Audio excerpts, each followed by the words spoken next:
में आए हैं। सिंधिया जी के कारण पार्टी की ताकत बढ़ी है। सिंधिया जी हमारे नेता हैं, हम सब मिलकर काम कर रहे हैं। भोपाल पहुंचे एमपी बीजेपी के चुनाव अभियान समिति के संयोजक नरेंद्र सिंह तोमर ने हर सवाल का जवाब दिया। पत्रकारों के सवाल का जवाब देते हुए कभी वो हंसते हुए नजर आया और कभी हर सवाल पर उन्होंने बड़ी बेबाकी से जवाब दिया। शुरुआत में जो सवाल था वो मैंने आपको सुनवाया, जवाब भी आपने सुन लिया। और सवाल था उन्हीं के अंचल से आने वाले, कांग्रेस से बीजेपी में आने वाले ज्योतिराज सिंधिया को लेकर। ग्वालियर चंबल अंचल की राजनीति में दरअसल क्या समीकरण है? मौजूदा दौर में नरेंद्र सिंह तोमर भी मंत्री हैं, केंद्रीय मंत्री, पुराने नेता है बीजेपी के, और ज्योतिराज सिंधिया भी केंद्रीय मंत्री हैं।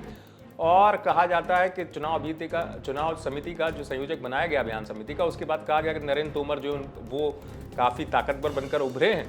लेकिन दरअसल सवाल क्या था वो शुरुआत में मैंने आपको 10 या 15 कुछ सेकंड की बात सुनाई, जिसमें उन्होंने जवाब दे दिया ज्योतिराज सिंधिया को लेकर। उनसे पूछा गया था कि क्या ज्योतिराज सिंधिया के समर्थक, आप भी ग्वालियर चंबल से आते हैं, पार्टी छोड़कर जा रहे हैं कांग्रेस में, ज्योतिराज सिंधिया के कहने का असर नहीं हो पा रहा है या नरेंद्र तोमर खुद नहीं रोक पा रहे? तो उन्होंने कहा ज्योतिराज सिंधिया को लेकर, और इतना नहीं, उन्होंने ये भी कहा ज्योतिराज सिंधिया को लेकर कि बीजेपी में वो आए हैं, बीजेपी में आने से क्या हुआ, सुनिए।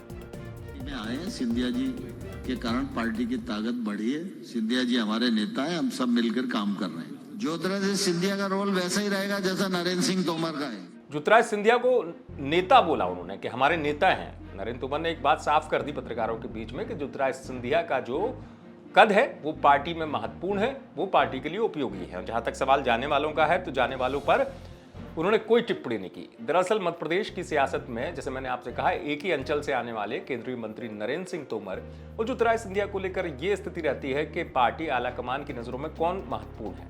ऐसी स्थिति तब और बनी जब चुनाव अभियान समिति का संयोजक नरेंद्र सिंह तोमर को बनाया गया। कहा गया कि ज्योतिराज सिंधिया जो हैं, क्या उनके समर्थकों को टिकट मिल पाएगा? लेकिन ऐसा कयास तो लगाया गया, लेकिन जब पहली सूची आई थी बीजेपी की तो उसमें ज्योतिराज सिंधिया का दबदबा दिखाया। ऐसा नहीं कि ज्योतिराज सिंधिया पार्टी में उनका कद कम हुआ हो। और ये बात नरेंद्र तोमर ने भी साफ कर दी कि वो जब से आए हैं बीजेपी में, बीजेपी की ताकत ही बढ़ी है, यानी बीजेपी का जो है संगठन मजबूत ही हुआ है ज्योतिराज सिंधिया के आने से। और ये जवाब जो है वो इशारा भी था कि नहीं, उनके और ज्योतिराज सिंधिया के बीच में ऐसे कोई राजनीतिक मतभेद भी नहीं है, क्योंकि मध्य प्रदेश की सियासत में खासतौर से बीजेपी को लेकर, जैसे मैंने आपसे कहा कि इस अंचल के नाम पर जब नरेंद्र सिंह तोमर या सिंधिया की बात होती है तो कहा जाता है कि प्रतिस्पर्धा है या राजनीतिक समन्वय नहीं है। लेकिन सिंधिया के नाम पर नरेंद्र सिंह तोमर खुलकर बोले और उन्होंने जो जवाब दिया उसमें उन्होंने साफ भी कर दिया कि ज्योतिराज सिंधिया के आने से बीजेपी को फायदा हुआ है। आप देखते रहे एमपी तक।